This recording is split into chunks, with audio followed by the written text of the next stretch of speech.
with that being said, so the three pain and fear-based motivators are stronger in the short term, but love in the longer term can last a lot longer. So what I mean by that is once the guy with the gun is gone who tried to rob you, his source of power is gone.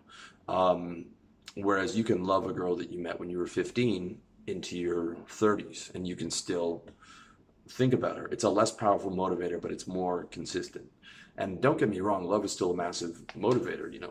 A mother will jump into a burning building to save her son.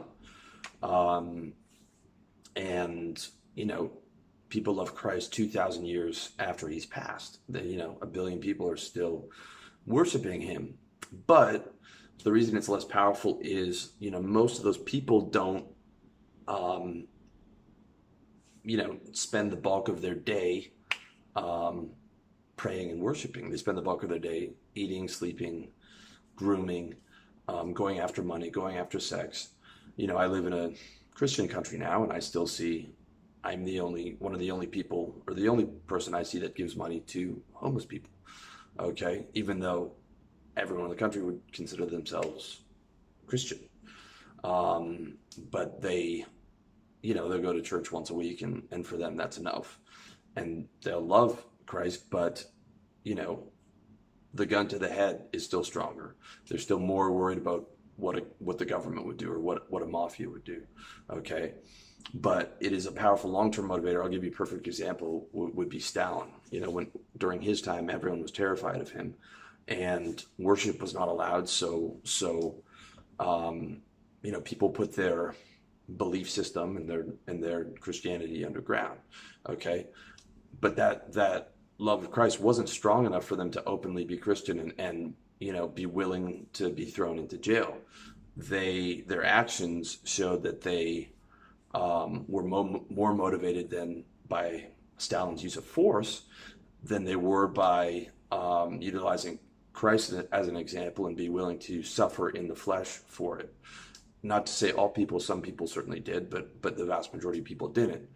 Okay, but once Stalin was removed from power, okay, it was evident that people hated him, and he was no longer a motivator, and his philosophy died, and basically all his ability to motivate people died when he wasn't able to exert his force anymore, and now people came back to being Christian. They hadn't given up on that.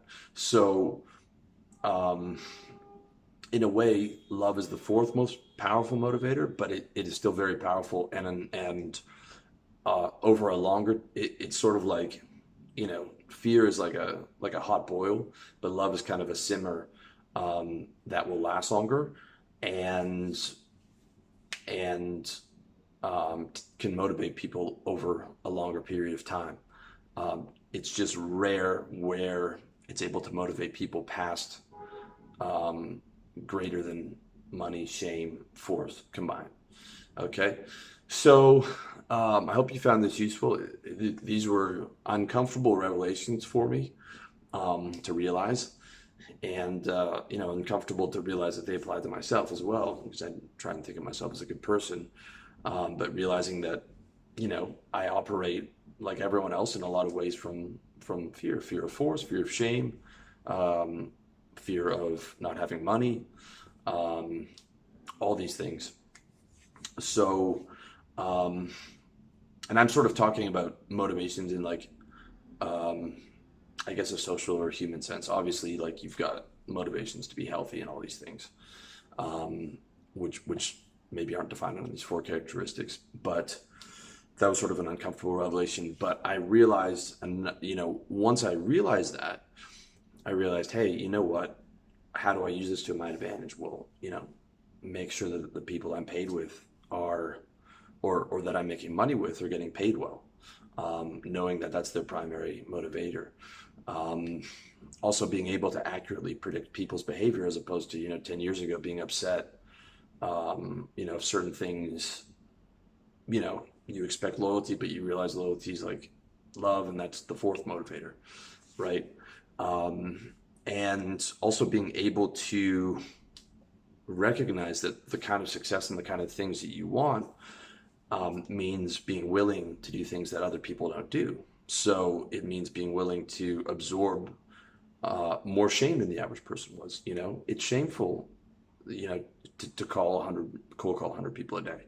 You're not raised to do that. You're raised to be polite. It's shameful to push past 3 or 4 objections. It's shameful to approach girls on the street, or maybe shameful is not the right word. It can generate states of shame, but when you are able to be courageous in the face of fear, and you're able to absorb that without it rocking your sense of self, and then you're able to get the kind of women you want. You're able to get the kind of success in business you want. And you recognize that, hey, a lot of this game of life is me being willing to do things that other people aren't willing to do, because there's stages to it. And every level you get higher, like there's pain between level 1 and level 2. There's pain between level 2 and level 3. If there wasn't pain, everybody would just be successful. So it's your ability to absorb that pain and reframe, you know, shame or things like that, or you know, be willing to, let's say, you know, hey, you're afraid of moving to a different country because you don't know the force system in that country. You don't know, you know, is the government corrupt? Are the police corrupt? You know, I was living in Thailand, where it ranks pretty high on the corruption index. And before I moved over there, I definitely thought, hey, you know, what if some cop wants to extort money from me and plants drugs or something? Okay. But I was willing to take that risk, that you know, fear of force, and push through that, because it was part of my long-term goals. And of course, nothing ever happened. It was extremely peaceful. So being willing to, you know, take on shame, being willing to push your comfort zone in terms of force, and be less scared of that. All those things will help you level up, and taking what controls other people out of fear, and being able to have less fear, or maybe even not less fear, maybe the same amount of fear, but choosing to do it anyways, which is courage. Courage is not the absence of fear. It's pushing through in the presence of fear. You know, like a soldier does in a war zone, right? They're willing to be less controlled by fear than the average person is, right? Doesn't mean they're not scared. I'm sure that, you know, they're terrified. They're just willing to absorb that to hit their long-term goals, and take pride in being courageous.